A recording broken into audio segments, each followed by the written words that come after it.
हजारों करोड़ की प्रॉपर्टी के मालिक mark Zuckerberg, Gautam Adani, Bill Gates. पता है इन सब में कॉमन क्या है? आप सोच रहे होंगे ये दुनिया के सबसे अमीर लोगों में से गिने जाते हैं, पर एक चीज और है जो इन सब में कॉमन है। ये सब लोग अपने आप को एक ऐसे ट्रैप से बचाने में सक्सेसफुल रहे हैं जिस ट्रैप में आज का हर एक आदमी अपने आप को गर्व से डाल रहा है। और दूसरी तरफ आप हो जो शायद किसी कॉलेज में पढ़ाई कर रहे हो, अपने टाइम पर असाइनमेंट कर रहे हो, 90% अटेंडेंस मेंटेन कर रहे हो, ना चाहते हुए भी बुक को मेमोराइज कर रहे हो और हर रूल्स को फॉलो कर रहे हो इस उम्मीद में कि जब आप कॉलेज से निकलोगे तो आपके पास एक ग्रेजुएशन की डिग्री होगी, आपको एक अच्छी जॉब मिलेगी जिससे आप अपने पेरेंट्स के लिए एक बड़ा घर खरीदोगे, एक बड़ी गाड़ी खरीदोगे, शादी करोगे, बच्चों को स्कूल भेजोगे और खूब सारा पैसा कमाओगे। बट रियलिटी इससे कई गुना ज्यादा डिफरेंट है। To change the perception of reality to such an extent that despite of the abundance of information, no one is able to come to sensible conclusions. I don't care what I have to do. If I have to move somewhere or start something or whatever it may be, I am not going to put my children into a system that doesn't understand the gifts and abilities they have just because they don't fit on the conveyor belt. 15 साल पढ़ाई करने के बाद आपको graduation की degree तो मिल जाती है, पर फिर आपको पता चलता है कि आपको जॉब नहीं मिल रही है। More than 5 lakh people who don't send their children to school. Ironically, mostly all teachers, because they know how screwed up the system is.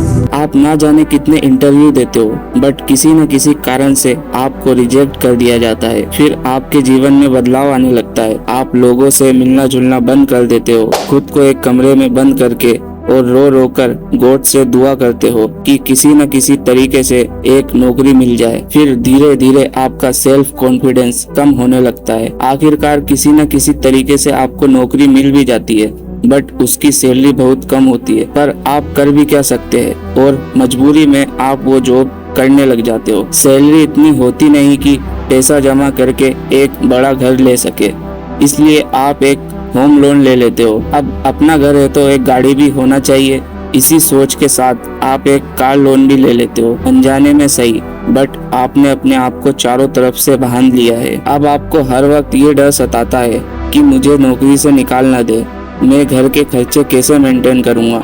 घर की ईएमआई, कार की ईएमआई, बच्चों की स्कूल की फीस भी है। फिर आप धीरे धीरे अपने सपने को दबाते जाते हो और सुबह उठते हो, जॉब पर जाते हो और शाम को घर आ जाते हो। फिर चाहे आपको काम करना पसंद हो या नहीं हो, फिर आपकी लाइफ में एक दिन ऐसा आता है, ये लाइफ आपको नॉर्मल लगने लग जाती है और धीरे धीरे आप काम करते करते एक दिन बूढ़े हो जाते हो। फिर आपके दिमाग में एक ख्याल आता है, शायद मैं ही अनलकी था, इसलिए मैं लाइफ में कुछ ज्यादा कर नहीं पाया, क्योंकि मेहनत तो मैंने खूब किया था। बट दोस्तों, सच कुछ और ही है जो आज तक आपसे छुपा कर रखा गया है।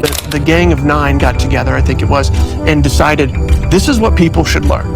Physics, biology, chemistry, and this is how they should learn. It's like the newspaper industry, right? More printing presses, more big buildings, right? Makes us look grander. The people who built the schools were consciously aiming at eradicating the will of the students who were part of the system because they wanted them to be obedient. The entire purpose of a good university is to give you a foundation to fail, not a foundation to get an A. आप जिस education system पर बचपन से आंख बंद करके भरोसा करते आ रहे हो, उस एजुकेशन सिस्टम को बनाया ही इसलिए गया था कि आप फेल हो सको। उस एजुकेशन सिस्टम को बनाया ही इसलिए गया था ताकि आप एक फैक्ट्री में वर्कर बनकर रह सको। आपको लग रहा होगा कि मैं क्या क्या बोले जा रहा हूँ, बट दोस्तों हकीकत यही है। और इस वीडियो में आपको समझ आ जाएगा कि कैसे इस ट्रैप ने हमें चारों तरफ से घेर रखा है। और वीडियो के लास्ट में आप जानोगे कि इस ट्रैप से बचने के लिए हमें क्या क्या करना चाहिए। साल 1806 प्रशियन आर्मी और नेपोलियन के बीच एक वार होता है, और प्रशियन आर्मी इतना पावरफुल होने के बाद भी इस वॉर को हार जाता है। प्रशियन लीडर को ये समझ नहीं आ रहा था कि आखिरकार वो इतने पावरफुल होने के बाद हार कैसे सकते हैं। बहुत सोचने के बाद उनको पता लगता है कि उनकी आर्मी मजबूत तो थी, बट वो अपने ग्रुप लीडर के ऑर्डर को फॉलो नहीं कर रहे थे, जबकि नेपोलियन की आर्मी सिर्फ और सिर्फ आर्मी के ग्रुप लीडर के ऑर्डर को फॉलो कर रहे थे, और इसी वजह से प्रशियन आर्मी ये वॉर हार जाता है। अब प्रशियन लीडर के पास एक चैलेंज होता है। इतना पावरफुल होने के बाद भी वॉर का हार जाना कहीं न कहीं उनके पावरफुल एम्पायर को कमजोर कर रहा था। इसलिए उन्होंने फैसला किया कि अब ऐसा उनके साथ कभी भी नहीं होना चाहिए। पर सवाल ये था कि आखिर वे ऐसा करेंगे क्या। बहुत दिमाग लगाने के बाद उनको एक आइडिया आता है और वो एक सिस्टम बिल्ड करने में लग जाते हैं। एक ऐसा सिस्टम ताकि सोल्जर को जितना बोला जाए वो उतना ही करे। और ऐसा करने का बेस्ट तरीका क्या हो सकता था? उन ब्रेन को कंट्रोल करना जो अभी खुद से सोचने के लायक ना हो, उनको सही और गलत के बारे में पता ना हो, जो उनको समझाया जाए वो उनको सच मान ले। और इसी तरीके से 8 ईयर एजुकेशन सिस्टम बिल्ड होता है, जिसको नाम दिया जाता है द प्रशियन एजुकेशन सिस्टम। 5 साल से लेकर 13 साल के दौरान आपके लिए एजुकेशन कंपलसरी कर दिया जाता है, जिसका मकसद होता है आने वाली जनरेशन को एक ऐसे ट्रांसफॉर्म में कन्वर्ट करना जिससे वे ओबीडेंट हो और अपने लीडर की हर एक बात को माने और वही करे जितना उनको कहा जाए, बिना कुछ सवाल पूछे। इस 8 ईयर एजुकेशन के दौरान उनको बस इतना ही पढ़ाया जाता है जितने में वो अपने लीडर के ऑर्डर को फॉलो कर सके, ना कि इतना के वो खुद के बारे में सोचने लगे। और प्रशियन लीडर ने जैसा प्लान किया था ये बिल्कुल वैसा ही काम कर रहा था और एक एजुकेशन सिस्टम का जन्म होता है जो आने वाले फ्यूचर को पूरी तरीके से बदलने वाला था। आप सोच रहे होंगे कि ये कई सालों पुरानी बात है, हम तो न्यू कल्चर में जी रहे हैं, हमें इससे क्या। बट सच तो ये है कि सालों पहले बनाया गया एजुकेशन सिस्टम आज भी वैसे ही काम कर रहा है जैसे पहले करता था। आपके पैदा होने के बाद आपके पेरेंट्स के माइंड में पहला सवाल क्या आता है आपको मालूम है?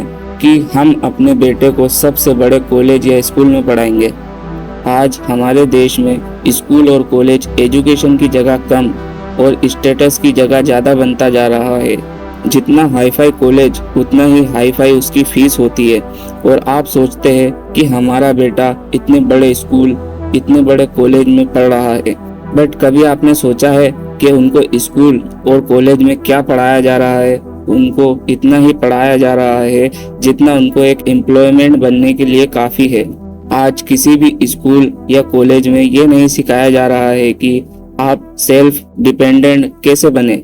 अगर ध्यान से सोचा जाए तो पूरे स्कूल और कॉलेज के दौरान उनको सिर्फ एक ही बात सिखाई जाती है कि कोई भी अपनी पढ़ाई पूरी करने के बाद उनके दिमाग में बस एक ही बात होनी चाहिए, जल्दी से एक जॉब मिल जाए। अगर उनको जॉब मिल भी जाती है तो आपको जानकर हैरानी होगी कि हमारे देश में एक इंजीनियर की एवरेज सैलरी जितनी है उससे कई ज्यादा अमेरिका में ट्रक ड्राइवर अर्न करते हैं। तो इन सब का समाधान क्या है? क्या हम स्कूल जाना छोड़ दें या हम कॉलेज जाना छोड़ दें? और जो करोड़ों लोग स्कूल जा रहे हैं क्या वो सब गलत है? चलो आगे समझते हैं। सालों से ये सिस्टम चला आ रहा है। पहले भी लोग इस सिस्टम को फॉलो करके एक बिलो एवरेज लाइफ जी कर मर गए और ना ही अपने सपनों को पूरा कर पाए और ना ही अपने बच्चों के लिए विरासत में कुछ छोड़ कर गए। और आज भी इस सिस्टम को फॉलो करके कोई भी करोड़पति नहीं बन रहा है। तो इस ट्रैप से हमें बचने के लिए क्या करना चाहिए? हमारे पास 2 ऑप्शन है। हम रियलिटी को एक्सेप्ट ना करें और इसी सिस्टम के ट्रैप में फंसे रहे और अपने बच्चों को भी इस ट्रैप में डाल दे। और दूसरा रास्ता हम खुद बनाएं। हम खुद एक्सप्लोर करें कि हमें क्या क्या करना चाहिए, क्या क्या पॉसिबल तरीके हैं जिससे हम अपने मन चाहे अमाउंट को अर्न कर सकते हैं। और कोई भी पेरेंट्स अपने बच्चे को स्कूल या कॉलेज भेजे तो वो मार्कशीट को ज्यादा इम्पोर्टेंस ना देकर ये देखे कि हमारा बच्चा करना क्या चाहता है और उन्हें बताए कि इस दुनिया में करने के लिए बहुत कुछ है। और अपने बच्चों को अलग अलग चीजों को एक्सप्लोर करने के लिए मोटिवेट करे।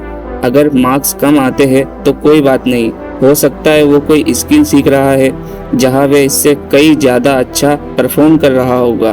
क्या आपको एक एवरेज लाइफ चाहिए या फिर लाइफ में कुछ बड़ा करना है, खूब पैसा कमाना है? दोस्तों, फैसला आपके हाथ में है।